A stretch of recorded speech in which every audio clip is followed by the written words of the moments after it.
The investigation of several icing accidents during the past few years involving turboprop aircraft has implicated ice buildup on the horizontal stabilizer as the cause.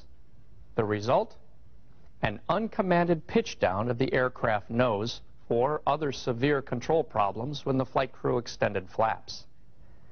Accident investigations revealed that in one extreme case, elevator forces exceeded 400 pounds. Many regional airline fleets comprised of turboprop aircraft fly at low and medium altitudes right in the middle of the icing environment. With the increasing takeoff and landing cycles of turboprop flights each year, these aircraft are statistically more exposed to potential icing conditions for a greater percentage of flight time than aircraft flying longer and higher altitude routes. Most incidents of tailplane icing have involved regional airliners flying turboprop aircraft. However, large and small general aviation aircraft are also susceptible to ice-induced tailplane stall. In any case, the recovery procedures for tailplane icing are still not well understood. Although the chances of encountering a tail stall condition are infrequent, lack of understanding and awareness of safety techniques can have devastating results. At least 16 crashes have been directly attributed to tail ice, and perhaps many more. Often, the evidence is unrecoverable. Current icing training focuses on ice formation on the wing and fuselage. Some time-honored procedures, such as increasing airspeed that work for a wing stall, may actually intensify a tailplane icing problem. This video will probably dispel some long-held assumptions many pilots have about airborne ice. In addition, and more importantly, you will get the very latest information we have on tailplane stall. I have to admit, 15 years ago, when I first started flying icing research, I really wasn't fully aware of just how sensitive the newer, more efficient stabilizers are to ice accretion. Not only in ice collection efficiency, but just how close to or over the ragged edge pilots may find themselves to control loss. So, what's being done to learn more about ice-induced tailplane stall? In 1994, the FAA asked NASA Lewis Research Center to conduct a comprehensive study to measure the aerodynamic performance and controlled degradation associated with ice-induced tailplane stall. The icing research team at NASA Lewis developed a tailplane icing program to address the FAA's request. This program drew upon NASA's unique icing experimental facilities, icing prediction tools, and technical expertise. The tailplane icing program set out to provide an increased understanding of the aerodynamics of ice-contaminated tailplane stall. This information is to be used by the regulatory authorities and by aircraft manufacturers. But in the course of doing our research, we came up with some critical icing information that we believe is valuable to pilots and could very well prevent accidents and ultimately save lives. Airplanes that have been involved in suspected tailplane icing encounters share some common design characteristics. Let's look at these characteristics more closely. Aircraft that use unpowered controls. In other words, those that rely on aerodynamic balance to keep stick forces neutral. Keep in mind, this is where the horizontal stabilizer has a fixed leading edge and the elevator is held in position by an adjustable trim tab. Large flap deflections, which produce large amounts of downwash, resulting in a high angle of attack on the tailplane. Aircraft that use de-icing boots as opposed to an anti-icing system. In most aircraft designs, the horizontal stabilizer has a sharper leading edge than the wing and is therefore a more efficient ice collector. To illustrate this phenomenon, 2 airfoils were placed inside the icing research tunnel at NASA Lewis. Under most icing conditions, observe how the sharper leading edge of the tailplane has collected a higher percentage of ice than the rounder leading edge of the wing. This means if there is any ice on the wing, there may be significantly more ice on the horizontal stabilizer. If you notice ice on any part of the aircraft, you should be aware that ice may already be collecting on the horizontal stabilizer. This condition is further complicated because pilots usually cannot see the tailplane from the cockpit. Tailplane stall due to ice accretion is rarely a problem in cruise flight. During this part of the flight, the horizontal stabilizer is not working anywhere near its performance limits. Consequently, flight crews may not have any aerodynamic clues that ice may be building up on the tailplane until the aircraft configuration is changed. The effects of ice contamination on the horizontal stabilizer are typically noticed during an approach, after flaps are extended, and when the aircraft is close to the ground. During this part of the flight, the horizontal stabilizer is working near its performance limits. If the tail stalls at this point, recovery is very difficult. Before we look at this in more detail, let's review the fundamentals of basic aerodynamics. In straight and level flight, the vertical forces acting on the aircraft are the weight, which acts through the center of gravity, the upward lift, which is generated primarily by the wing, and the downward lift generated by the horizontal stabilizer. The center of gravity, which is also the aircraft's pivot point, is almost always forward of the wing center of lift. The forces acting at these 2 points cause a nose-down pitching moment, which must be counteracted by the horizontal tail. To achieve the required downward lift, the tailplane is designed as an upside-down wing. When the flaps are extended, several things happen simultaneously. The wing center of lift moves aft, creating a larger nose-down pitching moment that the horizontal stabilizer must overcome. The tail angle of attack increases. This is due to the increased wing downwash, which naturally generates more downward lift by the tail. In addition, as the aircraft reaches equilibrium, more downward lift may be required. This is accomplished by moving the elevator toward the trailing edge up position. Consequently, the flap extension drives the horizontal stabilizer closer toward its stalling angle, particularly as the aircraft slows. This is when tailplane icing becomes a serious problem. A small amount of ice on the tailplane leading edge can interfere with airflow on the lower surface of the horizontal stabilizer, resulting in flow separation. This can decrease the stalling angle of attack and limit the amount of negative lift available. A sudden change in elevator hinge moment and forward stick force may overpower the pilot. When the flow comes in and sees the ice, it separates. But what happens just downstream of that separation point? What's there? Something's got to move in and fill that void. Well, usually it's the flow. It'll wrap around and create a separation bubble. That separation bubble has a reattachment point. As the tailplane angle of attack increases, this reattachment point will move aft. If it extends over enough of the elevator beyond the hinge point, now you have a movable control surface that will fill that void. So, what are some of the warning signs that could indicate a problem with the contaminated horizontal stabilizer? Individual pilots may perceive these warning signs at different times, depending upon the pilot's experience and icing conditions, the workload in the cockpit, and the intensity of the situation. Now, it should be noted that if you were flying on autopilot, you would almost certainly miss these symptoms because you would not get any tactile feedback from the controls. And here's what we found. Although these warning signs may vary slightly depending upon the airfoil and the conditions. A lightening of the controls may be felt, specifically stick lightening in the forward direction. Difficulty trimming the airplane. Onset of pilot-induced oscillations. Buffeting in the controls, not the airframe. Remember, many times these symptoms are encountered when flaps are at full extension. In extreme cases, there may be a sudden pulse forward stick movement, possibly very strong.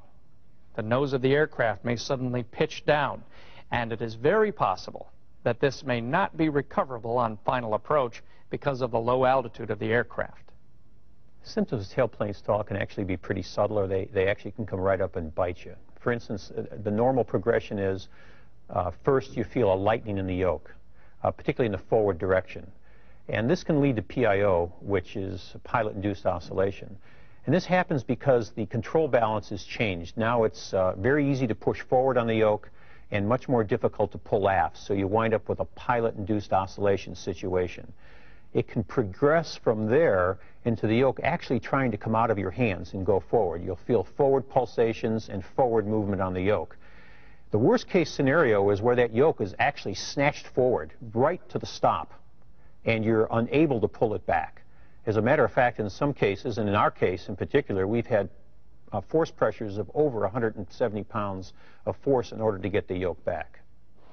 In order to measure the aerodynamic effects and control characteristics of tailplanes contaminated with ice, NASA conducted a series of flight tests in a modified de Havilland DH-6.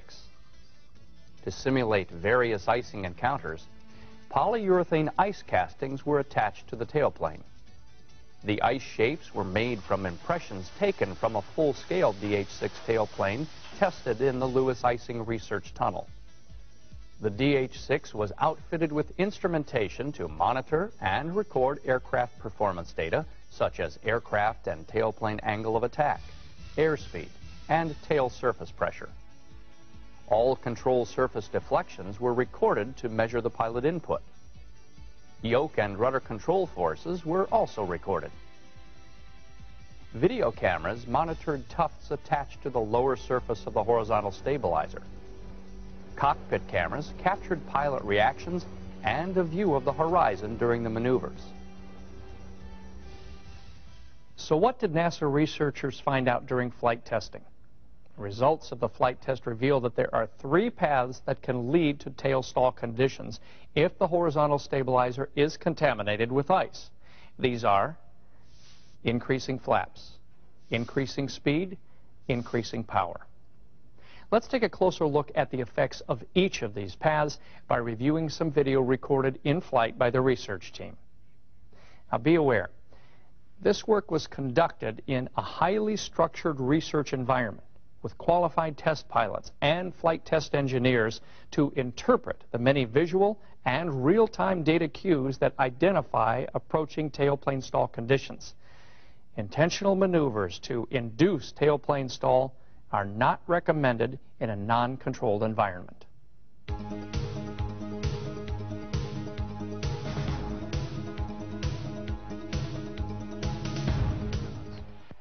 Here, the flaps were deflected from 0 to 40 degrees. Notice how the tailplane angle of attack becomes more negative and the tufts begin to destabilize.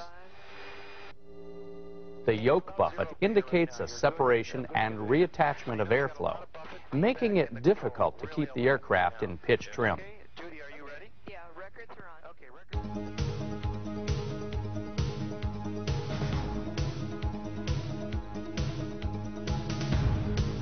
With the flaps fixed at 40 degrees, as the speed is increased, the tufts at the leading edge are pointing upstream, indicating full reversal of flow.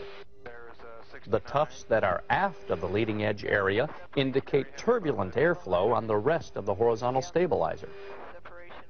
As the speed continues to increase, flow separation and reattachment cause the elevator to buffet.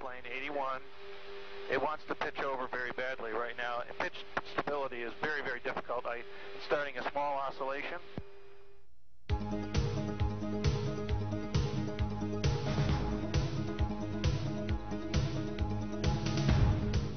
In this maneuver, there was no ice shape attached to the stabilizer. Power was increased slowly while the speed was held constant. Observe that there is very little tuft activity. Now watch what happens as the same maneuver is flown with an ice shape attached. Notice that even with the power at idle, the tufts at the leading edge indicate full flow reversal. The tufts aft of this area indicate minor turbulence. As power increases, the pilot brings the elevator up in order to maintain speed. The separation and reattachment of the airflow at the elevator trailing edge causes the buffet.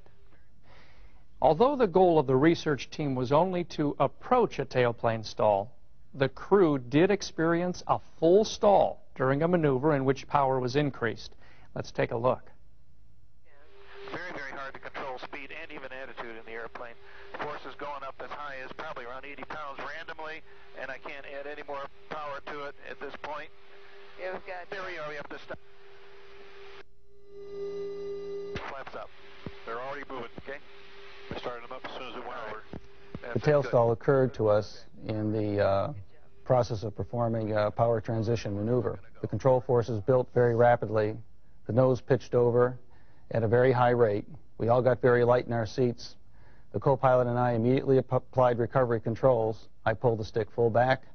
He immediately retracted the flaps, and I retarded the power. All this occurred in about 0.2 of a second.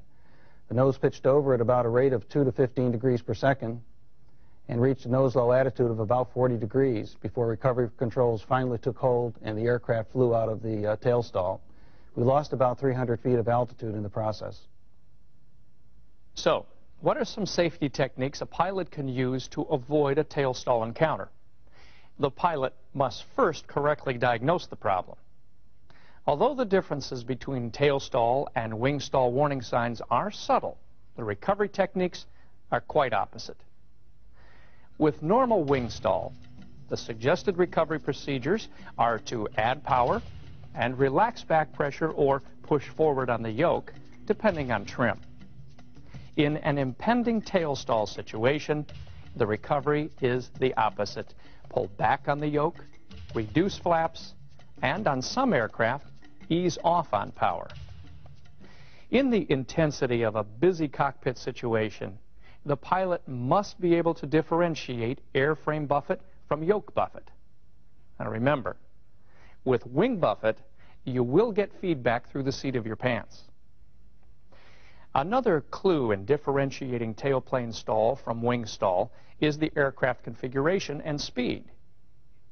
If flaps are lowered at the high-speed limit of flap extension and there is elevator buffet, chances are it is a tailplane icing problem. The higher the airspeed, with flaps extended, the more susceptible the aircraft is to tail stall. So, if the pilot determines that there is buffet or lightening of the controls, has difficulty in trimming, or is experiencing PIO, immediately pull the yoke back and retract flaps to the previous setting. And be judicious with power. The no-brainer is to pull the yoke back. The problem is because of the high control forces, you may have great difficulty in getting it back. Also, raise the flaps to the last position. These two actions are universal in a tail stall situation. Our research also shows that you may want to be very judicious with the use of throttles. High power settings will make the stabilizer work harder and aggravate the tail stall situation. With suspected ice contamination, apply power judiciously and maintain precise control of airspeed. And remember, avoid full extension of flaps. Even partial extension should be done at altitudes that allow recovery. Make pitch changes slowly, particularly nose-down movements. Remember, lightening of the controls or PIO could be an early warning of tail stall. Also, difficulty in trimming the horizontal stabilizer may be another indicator of a tail stall condition. One or all of these symptoms may be apparent. If the aircraft is equipped with a pneumatic de-icing system, activate the system several times to try and clear the ice. Land with reduced flaps if conditions permit. While large aircraft with hydraulic controls are less susceptible to tail stall, the tactile clues, such as stick lightening or yoke shake, are greatly reduced. This means that the pilot in this type of aircraft needs to be perceptive of the more subtle clues. For example, unusual trim settings, and also the possibility of pilot-induced oscillations. Let's go back and take another look at what NASA researchers experienced when they induced a tailplane stall and the corrective actions they took. Okay, we're starting to get some very relatively high control forces. Oops, I got the speed down. Full, all standing up, laying back down. Very, very hard to control speed and even attitude in the airplane. Forces going up as high as probably around 80 pounds randomly, and I can't add any more power to it at this point. Yeah, we've got... There we are, we have to stop. Flaps up. They're already moving, okay? I started them up as soon as it went over. That's it, good. Good work. Okay. All right, guys, good job. That's about as far as we're ever going to go. It should be noted that other aircraft with ice-contaminated tailplanes might not react to a power increase as dramatically as the modified DH-6 did. So, to protect your passengers, yourself, and the aircraft from encountering an ice-induced tailplane stall, remember these key points. Become acutely aware of the symptoms of tailplane icing, and be prepared to undo any configuration changes. Avoid the use of autopilot in known icing conditions. If equipped with a de-icing system, use it to clear even small amounts of ice, especially before extending flaps during final approach. You can imagine an instrument approach in icing conditions close to or at minimums. You lower the flaps, the yoke starts shaking. If you misdiagnose this as a wing stall, you and your passengers could be history. Remember, you have very little time to correctly diagnose the problem and take the proper corrective actions. When ice is a factor, there is more to consider than wing stall and drag increase. Be knowledgeable, be aware, and take the corrective actions necessary should you encounter tailplane icing.